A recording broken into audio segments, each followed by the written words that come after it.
Have you ever wondered if you possess any chess talent? Well, today we have a puzzle that will put your skills to the test. This chess puzzle has been used by top chess coaches to identify whether their students possess exceptional chess talent. So let's see if you have what it takes to crack this puzzle. In this puzzle, it is white to move, and a very important thing to note is that the positions of the king do not matter. I repeat, ignore the kings and only focus on these 4 pawns and the queen. I had to include the kings while setting up this board, otherwise it would be an illegal position. So again, ignore the kings and just focus on this side of the puzzle. So the first thing you should notice and ask yourself is, where are the pawns moving? Are they moving forward like this, or are they moving forward downwards?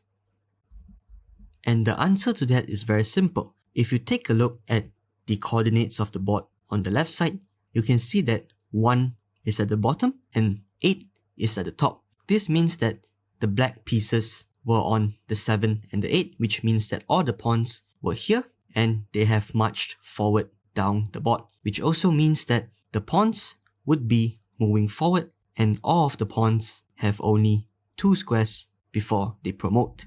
So now as white, again, it's white to move. So as white, what is the goal, or what do we have to do in order to solve this puzzle? Quite simple, right? We just have to capture all the pawns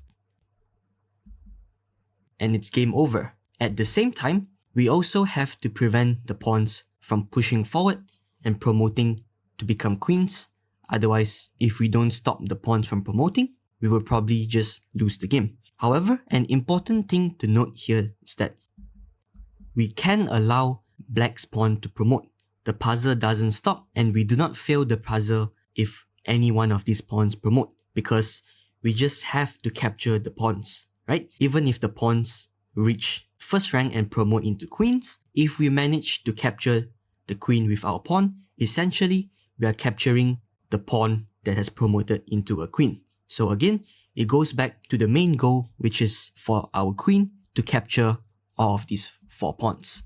This puzzle serves as a true test of your chess talent, challenging your calculation, visualization, and logical thinking skills. It pushes you to analyze many different variations to come up with the best move. Some of you might be able to intuitively figure out the right move, but it's crucial to always back up your intuition with calculation in order to make accurate moves.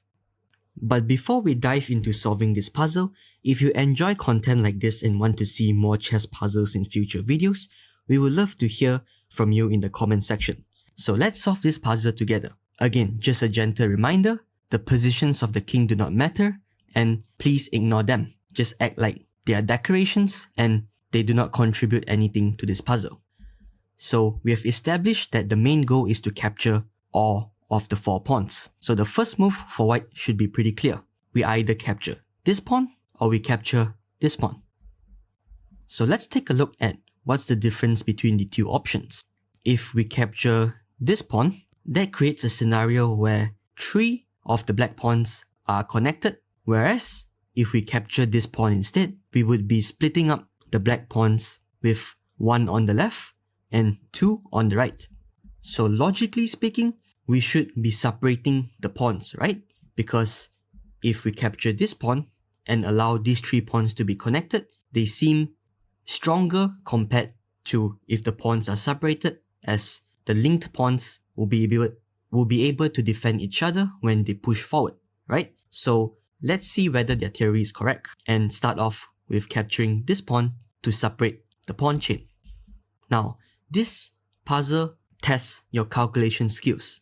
So we need to try our best to calculate every single possible move, not just for us, but for our opponent as well. So let's start off by looking at what if black pushes this pawn, pawn to a2. We can probably just capture any one of the pawns, and this should be winning for white already. For example, capture here, and if pawn push, we just block the pawns like this, and if this pawn pushes, we just have to protect the queening square with a move like this, queen to b2, and if this pawn push, we capture, and we can capture the final pawn. So black can't play the move pawn to a2. And we have two more options to consider. This move or this move. Let's see. What if black pushes this pawn? So now we need to protect the queening square on c1. If we capture this pawn to protect this square, now black can push up his pawn, and it seems like there's no stopping black from promoting either one of his pawns anymore. So we can't capture the pawn on a3, but we can try to play a move like this to protect the queening square here. So now black again has a few choices. And the most logical one would seem to be pushing up this pawn instead, because if we push up any one of these two pawns, the queen can just capture. So push this pawn. The queen can't capture this pawn because either one of the pawns will promote. So we need to cover one of the queening squares, and let's say with a move like this. And after black pushes his d pawn, seems like we can't stop all three pawns at the same time, because if we capture this pawn, black will just queen, and if we capture this pawn will queen.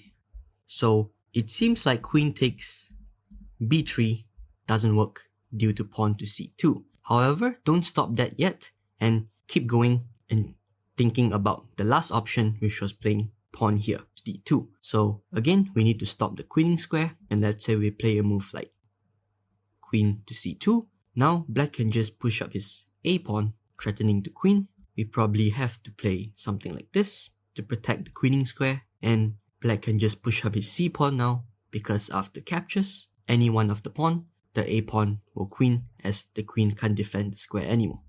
So it seems that separating the pawns like this is not the solution, because the queen cannot stop the pawns, the black pawns, from marching down the board when they're separated. So let's go back to the starting position, and instead of queen takes b3, now let's calculate what if queen takes d3 instead, this pawn. So again, black has three options: a2, b2, and c2. And we need to consider all of those options. So if a2, this is quite simple, because now queen takes pawn and the queen covers both squares.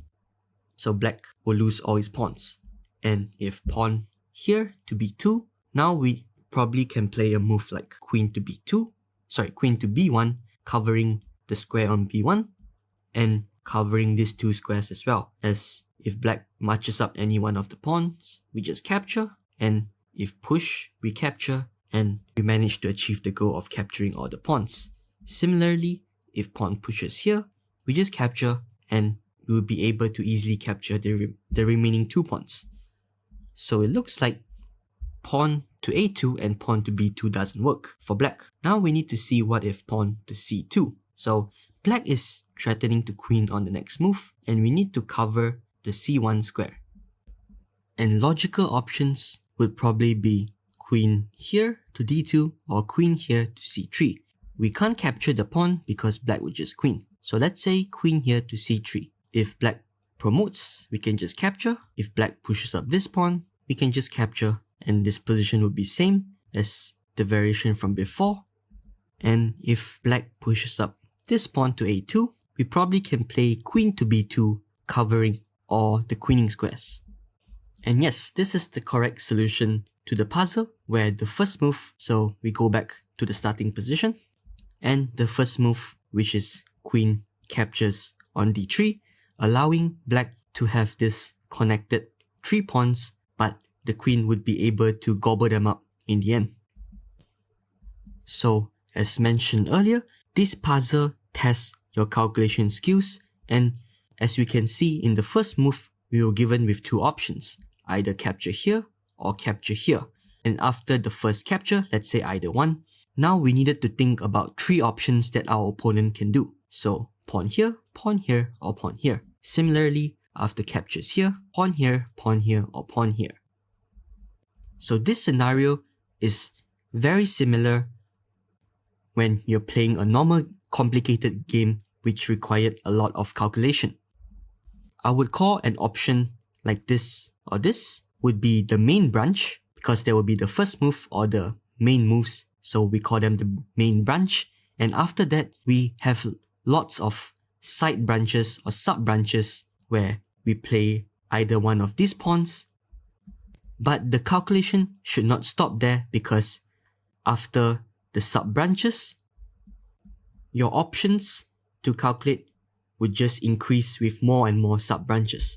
So essentially, when calculating positions, you should always try to find the best move for yourself in the position, but you also need to try and figure out the best move for your opponent as well, because that would help you to find your own best move. And that concludes our exploration of this puzzle that tests your chess talent. Now it's your turn to share your experience. In the comments below, let us know your thoughts about this puzzle. Did you manage to solve it? How quickly did you solve it? What was your thought process, or what challenges did you face while solving this puzzle? We will be excited to see and reply to your comments. If you found this video helpful, don't forget to hit the like button and subscribe to our channel for more chess content. Thanks for watching, and we see you in the next video.